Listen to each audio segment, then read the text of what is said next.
ఓం శాంతి. Murali date 21/10/2025. ఈరోజు బాబా చెప్తున్నారు, ఉదయం అమృత వేళ సమయం చాలా మంచిది. బాబాతో మాట్లాడాలన్నా, విచార సాగర మంతనం చేయటానికైనా. అందుకనే పొద్దున్నే లెగిచి బాబాతో మధురాతి మధురంగా మాట్లాడాలి, విచార సాగర మంతనం చెయ్యాలి. భక్తులంటారు భగవంతుడు సర్వశక్తివంతుడని. అలానే పిల్లలు కూడా అంటారు భగవంతుడు సర్వశక్తివంతుడు. కానీ వాళ్ళేమంటారు? భగవంతుడు సర్వశక్తివంతుడు కాబట్టి ఏదంటే అది చెయ్యగలరు అంటారు. అంతా అతని చేతిలోనే ఉంది అంటారు. కానీ మనకు తెలుసు బాబా కూడా డ్రామా అనుసారంగానే చేస్తారు. సర్వశక్తివంతుడే బాబా, కానీ డ్రామా కూడా సర్వశక్తివంతమైనదే. డ్రామా అనుసారంగానే ఏ కార్యమైనా చెయ్యగలరు బాబా. బాబాలో సర్వులకు సద్గతినిచ్చే శక్తి ఉంది. అందుకే బాబాని సర్వశక్తివంతుడు అన్నారు. మనకి గొప్ప రాజ్యాన్నిస్తున్నారు, ఎవరూ దోచుకోలేని రాజ్యాన్ని. ఉదయమే లెగిచి బాబాతో మధురాతి మధురంగా మాట్లాడండి. రోజు సంతోషమనే శక్తిశాలి ఔషధాన్ని తీసుకుంటూ అతీంద్రియ సుఖ అనుభూతిని పొందండి. సత్యుగ రాజధాని స్థాపన చేయటంలో బాబాకు పూర్తి సహాయకులుగా కావటానికి పావనంగా అవ్వాలి. స్మృతి ద్వారా వికర్మలను వినాశనం చేసుకోవాలి. భోజనం కూడా చాలా శుద్ధతతో తయారు చెయ్యాలి. దీపావళి సందర్భంగా విశేషంగా నలువైపులా శుభ్రం చేస్తారు. సంపాదన పైన కూడా శ్రద్ధ చూపిస్తారు. మనం కూడా అన్ని రకాల శుభ్రత, సంపాదన పైన లక్ష్యముంచుకుంటూ సంతుష్ట ఆత్మలుగా కావాలి. సంతుష్టత ఉంటేనే సర్వ దివ్య గుణాలను ఆహ్వానించగలుగుతాము. అప్పుడు స్వతహాగా అవగుణాల ఆహుతి జరుగుతుంది. లోపల బలహీనతలు, లోపాలు, నిర్బలత, కోమలత ఏవైతే ఉండిపోయాయో వాటన్నిటినీ సమాప్తం చేసి ఇప్పుడు కొత్త ఖాతాను ప్రారంభించాలి. నూతన సంస్కారాలు అనే కొత్త డ్రెస్సు ధరించాలి. ఇదే సత్యమైన దీపావళి జరుపుకోవటం అంటే. ఏంటి కొత్త డ్రెస్సు? కొత్త సంస్కారాలు అనే కొత్త డ్రెస్సు ధరించండి. స్వమానం అనే సీటుపై ఎల్లప్పుడూ సెట్ అయ్యి ఉండాలి అంటే దృఢ సంకల్పం అనే బెల్ట్తో మంచిగా బిగించుకోండి. దృఢ సంకల్పం ఉంటేనే స్వమానం యొక్క సీటు పైన సెట్ అయ్యి ఉండగలుగుతాము. ఎవరం మనం? సంతుష్ట ఆత్మలము. ఈ రోజుటి మధుర మహావాక్యాలు. మధురమైన పిల్లలు, ఉదయమే లెగిచి బాబాతో మధురాతి మధురంగా మాట్లాడండి. విచార సాగర మంతనం చేసేందుకు ఉదయం సమయం చాలా బాగుంటుంది. ప్రశ్న: భక్తులు కూడా భగవంతుణ్ణి సర్వశక్తివంతుడు అని అంటారు. అలాగే పిల్లలైన మీరు కూడా అంటారు. కానీ ఇరువురిలో తేడా ఏమిటి? జవాబు: భగవంతుడు ఏది కావాలనుకుంటే అది చెయ్యగలడు. సర్వస్వం అతని చేతిలోనే ఉంది అని భక్తులంటారు. కానీ తాను కూడా డ్రామా బంధనంలో బంధింపబడి ఉన్నారు అని బాబా చెప్పారు అని పిల్లలకు తెలుసు. డ్రామా సర్వశక్తివంతమైనది. బాబాలో సర్వులకు సద్గతినిచ్చే శక్తి ఉన్న కారణంగా వారిని సర్వశక్తివంతుడు అని అంటారు. ఎవరు ఆక్రమించలేనటువంటి రాజ్యాన్ని వారు స్థాపన చేస్తున్నారు. ఓం శాంతి. ఓం శాంతి అని ఎవరన్నారు? బాబా అన్నారు. ఓం శాంతి. ఇప్పుడు ఓం శాంతి అని ఎవరన్నారు? దాదా అన్నారు. ఇప్పుడు పిల్లలైన మీరు దీనిని గుర్తించారు. ఉన్నతోన్నతుడైన బాబా మహిమ అపారమైనది. అతను సర్వశక్తివంతుడు. అతడు చెయ్యలేనిదేమిటి అని అంటారు. ఈ భక్తి మార్గం వారు సర్వశక్తివంతుడు అన్న పదానికి చాలా భారీ అర్థాన్ని చెప్తారు. కానీ డ్రామా అనుసారంగా అన్నీ జరుగుతాయి. నేను ఏమీ చెయ్యను, నేను కూడా ఈ డ్రామాలో బంధింపబడి ఉన్నాను అని బాబా అంటారు. కేవలం మీరు బాబాని స్మృతి చెయ్యటం ద్వారా సర్వశక్తివంతులుగా అయిపోతారు. పవిత్రులుగా అవ్వటం ద్వారా తమో ప్రధానుల నుండి సతో ప్రధానులుగా అయిపోతారు. బాబా సర్వశక్తివంతుడు. వారు మీకు నేర్పించవలసి ఉంటుంది. పిల్లలు, మీరు నన్ను స్మృతి చేసినట్లయితే మీ వికర్మలు వినాశనమైపోతాయి. మళ్ళీ మీరు సర్వశక్తివంతులుగా అయి విశ్వం పైన రాజ్యం చేస్తారు. శక్తి లేకపోతే రాజ్యం ఎలా చేస్తారు? మీకు యోగం ద్వారా శక్తి లభిస్తుంది. కావుననే భారతదేశ ప్రాచీన యోగం చాలా మహిమ చెయ్యబడింది. పిల్లలైన మీరు నెంబర్ వారీగా స్మృతి చేసి ఆనందాన్ని పొందుతారు. ఆత్మలైన మనం బాబాను స్మృతి చెయ్యటం ద్వారా విశ్వంపై రాజ్యాన్ని పొందుతామని పిల్లలైన మీకు తెలుసు. మీ నుండి ఆ రాజ్యాన్ని ఆక్రమించే శక్తి ఇంకా ఎవరికీ లేదు. ఉన్నతోన్నతుడైన ఆ తండ్రిని అందరూ మహిమ చేస్తూ ఉంటారు. కానీ ఏమీ అర్థం చేసుకోరు. ఇది ఒక నాటకమని తెలిసిన మానవులు ఒక్కరు కూడా లేరు. ఇది ఒక నాటకము అని భావించినట్లయితే దీని ప్రారంభం నుండి అంతిమం వరకు అన్నీ గుర్తుకు రావాలి.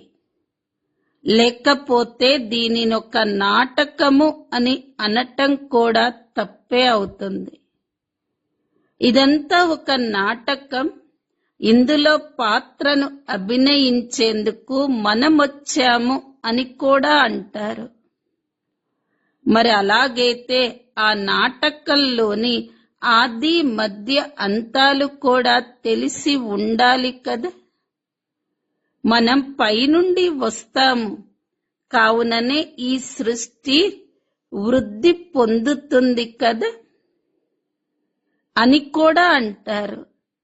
సత్యుగంలో చాలా తక్కువ మంది మనుష్యులుండేవారు. మరి ఈ ఆత్మలన్నీ ఎక్కడ నుండి వచ్చాయి?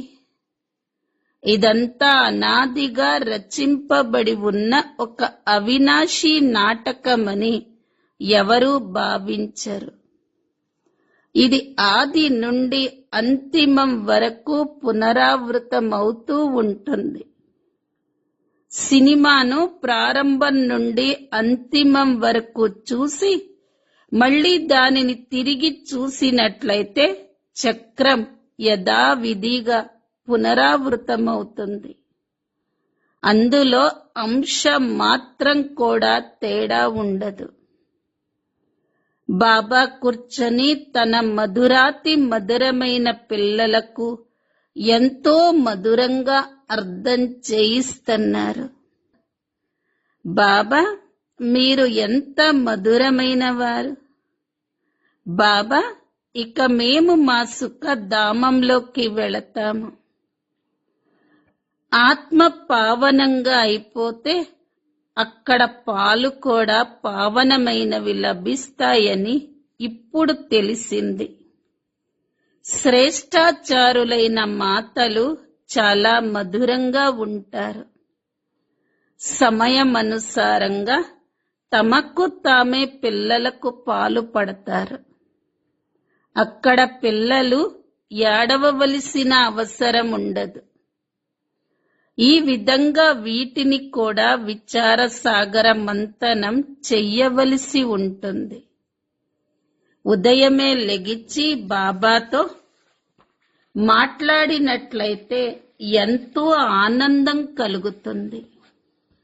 బాబా, మీరు శ్రేష్టాచారి రాజ్య స్థాపన చేసేందుకు ఎంత మంచి యుక్తులను తెలియచేశారు. మళ్ళీ మేము శ్రేష్టాచారి మాతల ఒడిలోకి వెళతాము. అనేక సార్లు మేమే ఆ కొత్త సృష్టిలోకి వెళ్ళాము. ఇప్పుడు మళ్ళీ మా ఆనందమయమైన రోజులు రానున్నాయి. ఇదే సంతోషమనే మందు. కావుననే అతీంద్రియ సుఖం గురించి తెలుసుకోవాలి అనుకుంటే గోప గోపికల్ని అడగండి అన్న గాయనముంది. ఇప్పుడు మనకి అనంతమైన తండ్రి లభించారు. ఇప్పుడు మనల్ని తిరిగి మళ్ళీ స్వర్గానికి యజమానులుగా శ్రేష్టాచారులుగా తయారు చేస్తున్నారు. కల్ప కల్పం మనం మన రాజభాగ్యాన్ని తీసుకుంటాము. ఓడిపోతాం, మళ్ళీ విజయాన్ని పొందుతాము. ఇప్పుడు బాబాని స్మృతి చెయ్యటం ద్వారా రావణుడిపై విజయాన్ని పొందాలి. మళ్ళీ మనం పావనంగా అయిపోతాం. అక్కడ యుద్ధాలు, దుఃఖము మొదలైన వాటి విషయమే ఉండదు. అక్కడ ఏ ఖర్చు లేదు.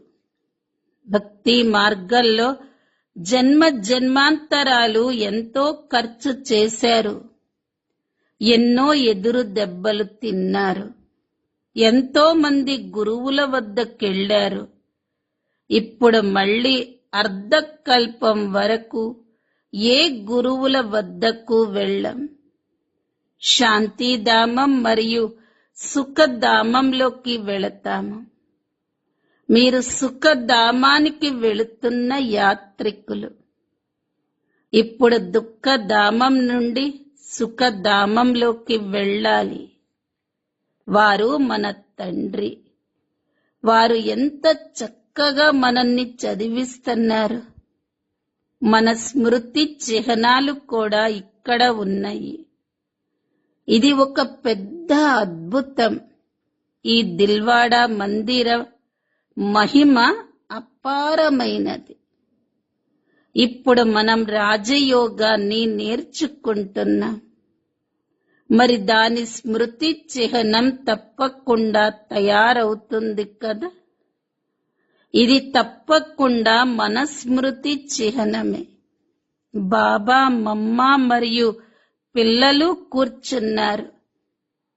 కింద యోగం నేర్చుకుంటున్నారు. పైన స్వర్గ రాజ్యం ఉంది. వృక్షంలో కూడా ఇది ఎంత చక్కగా ఉంది. బాబా చూడండి ఎలా సాక్షాత్కారం చేయించారో. మళ్ళీ కూర్చొని ఆ సాక్షాత్కారాల చిత్రాలను తయారు చేయించారు. బాబానే సాక్షాత్కారం చేయించారు, మళ్ళీ బాబానే వాటిని సరిదిద్దారు. ఇది ఎంత అద్భుతం! ఇదంతా కొత్త జ్ఞానం. ఈ జ్ఞానం గురించి ఎవ్వరికీ తెలియదు.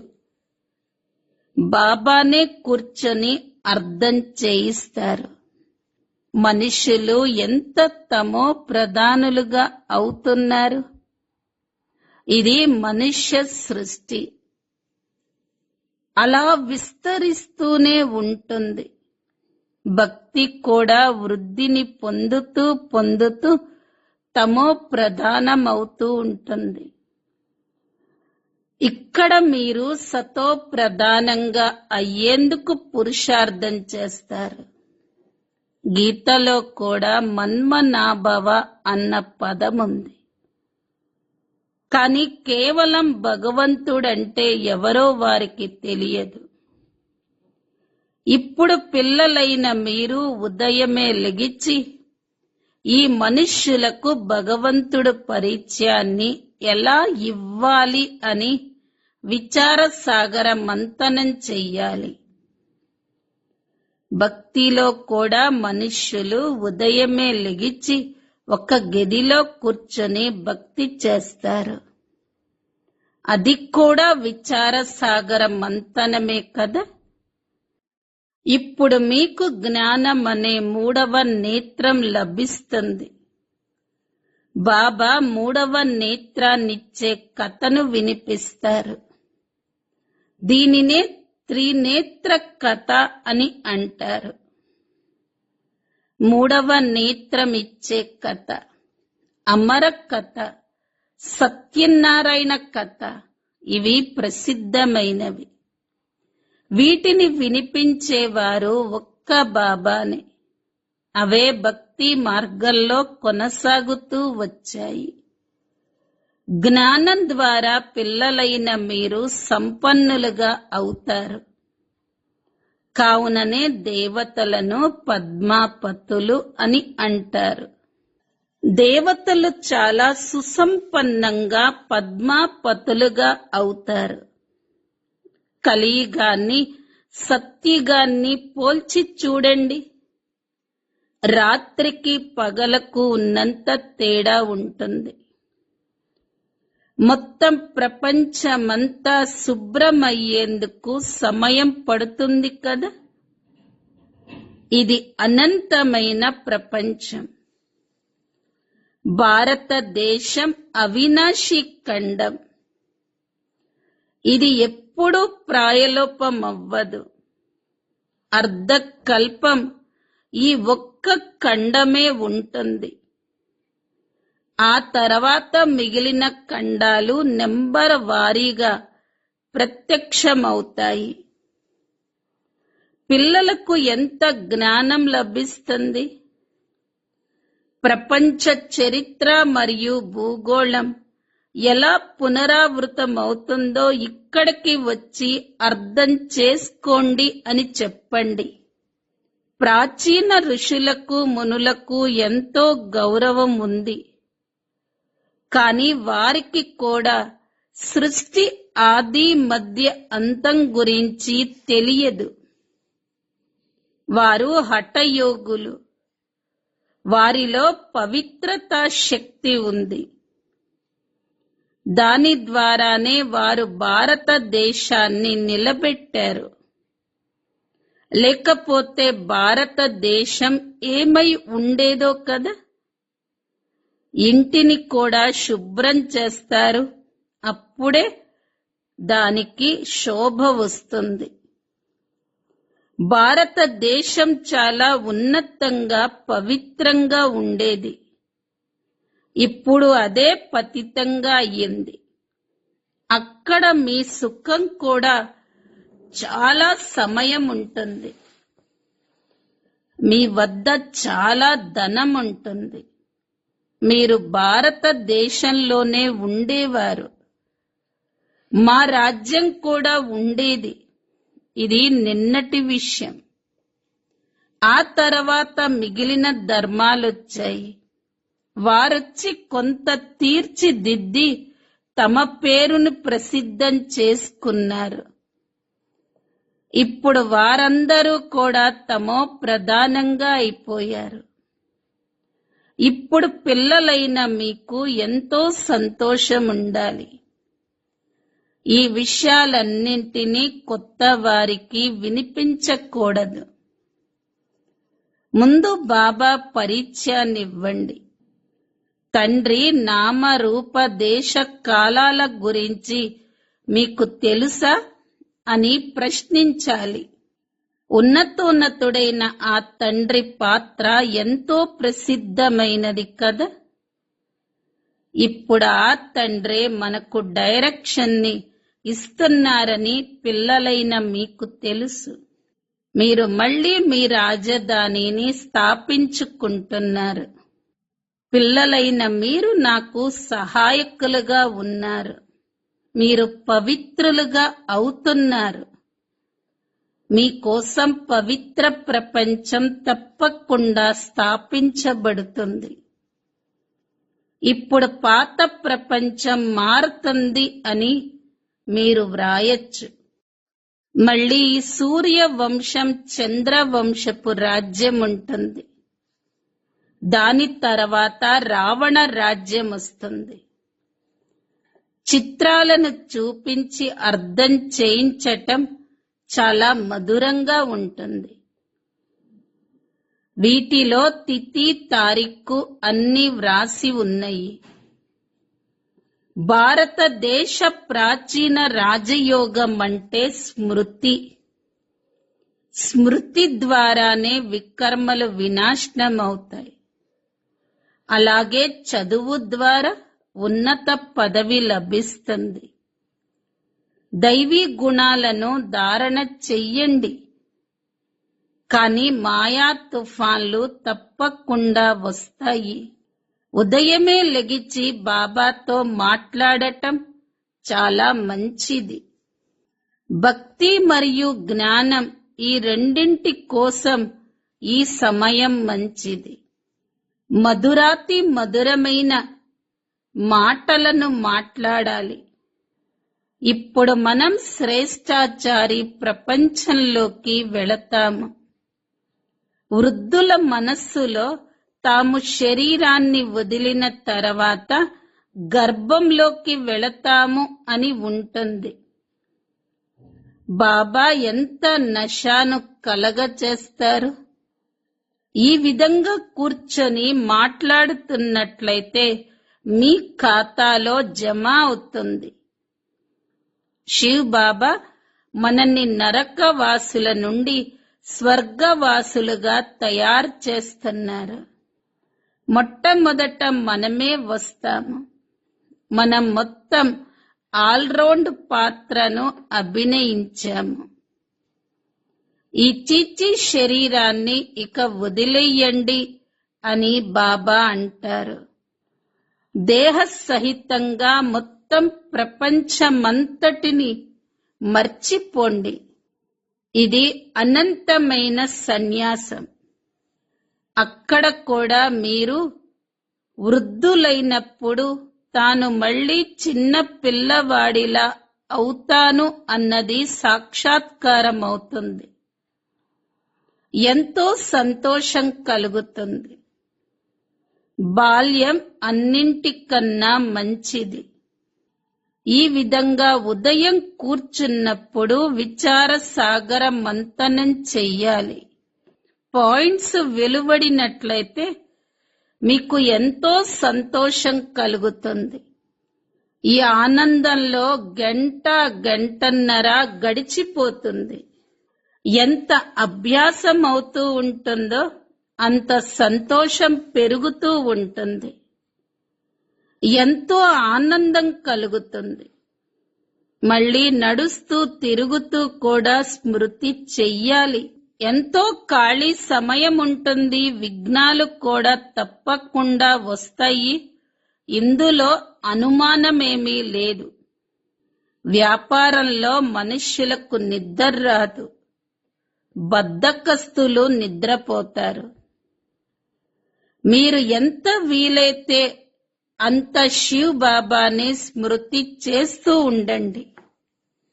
శివ్ బాబా కోసం మేము భోజనం తయారు చేస్తున్నామని మీ బుద్ధిలో ఉంటుంది.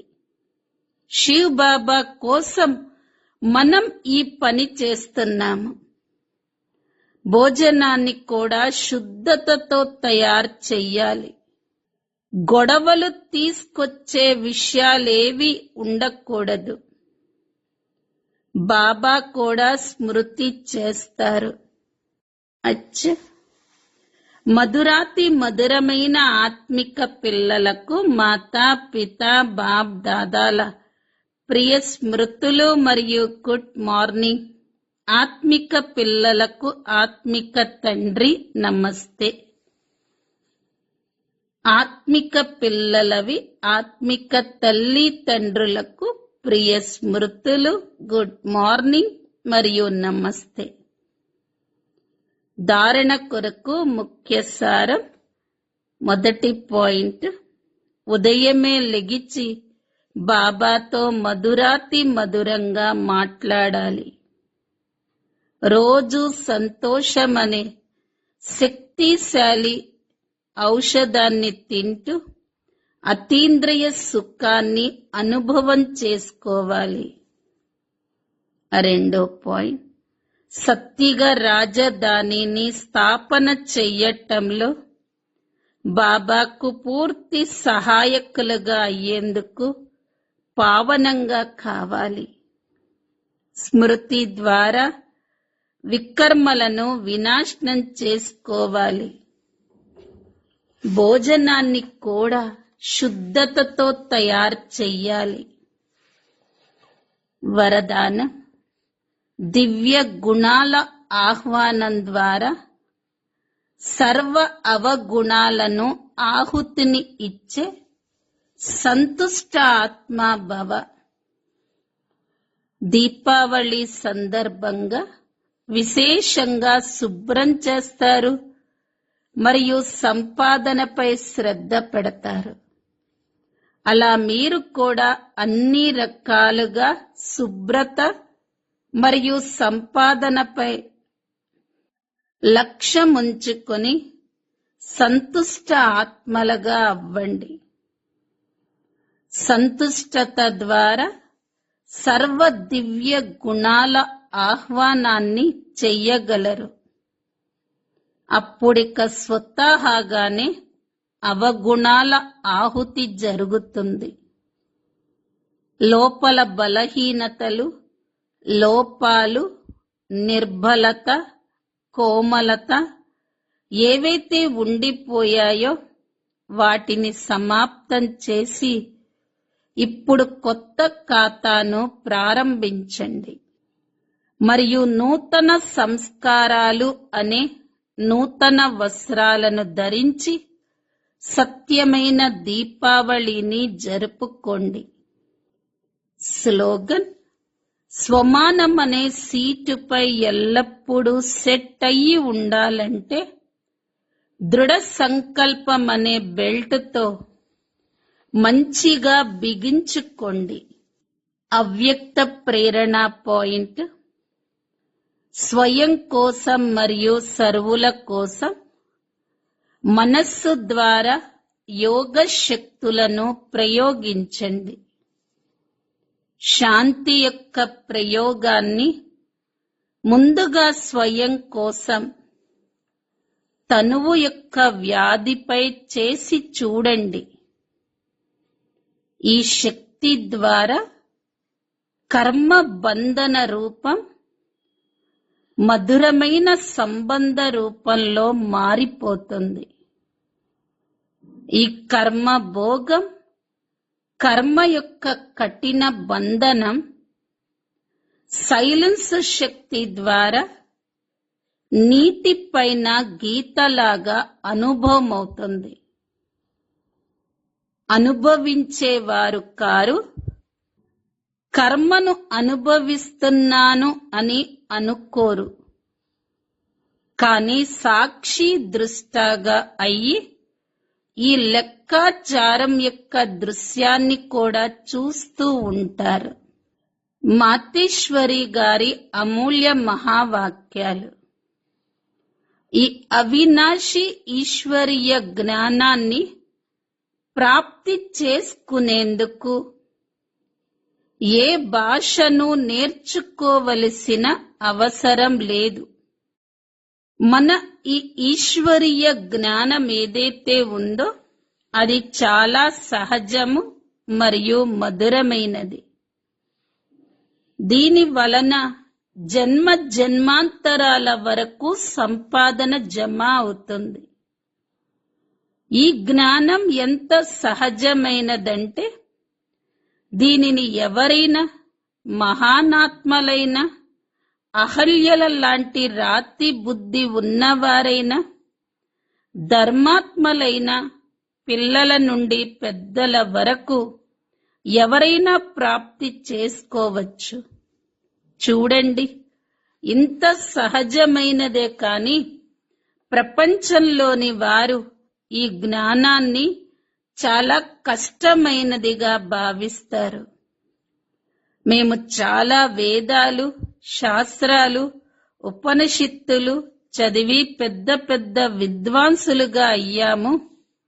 ఇందుకోసం భాష నేర్చుకోవలసి ఉంటుంది, చాలా హఠయోగం చెయ్యాలి, అప్పుడే ప్రాప్తించగలదు అని కొందరు భావిస్తారు. కానీ జ్ఞానమైతే చాలా చాలా సహజమైనది మరియు సరళమైనదనే మేము అనుభవం ద్వారా తెలుసుకున్నాము. ఎందుకంటే స్వయం పరమాత్మ చదివిస్తున్నారు. ఇందులో ఎటువంటి హఠక్రియలు, జపతపాలు, శాస్త్రవాది పండితులుగా అవ్వటం, సంస్కృత భాషను నేర్చుకోవలసిన అవసరము లేదు. ఇదైతే నేచురల్గా ఆత్మ తన పరంపిత పరమాత్మతో యోగాన్ని జోడించటం. ఎవరైనా ఈ జ్ఞానాన్ని ధారణ చెయ్యలేకపోయినా కానీ కేవలం యోగంతో కూడా చాలా లాభముంది. దీని ద్వారా ఒక్కటేమో పవిత్రంగా అవుతాం, మరొకటి కర్మ బంధనాలు భస్మీభూతమవుతాయి. సర్వశక్తివంతుడైన పరమాత్మ స్మృతిలో అంత శక్తి ఉంది. వారు సాకార బ్రహ్మ తనువు ద్వారా మనకు యోగాన్ని నేర్పిస్తున్నారు. కానీ స్మృతి అయితే డైరెక్ట్ ఆ జ్యోతి స్వరూపుడైన శివ పరమాత్ముణ్ణే చెయ్యాలి. ఆ స్మృతి ద్వారానే కర్మ బంధనాల మురికి తొలగిపోతుంది. ఓం శాంతి.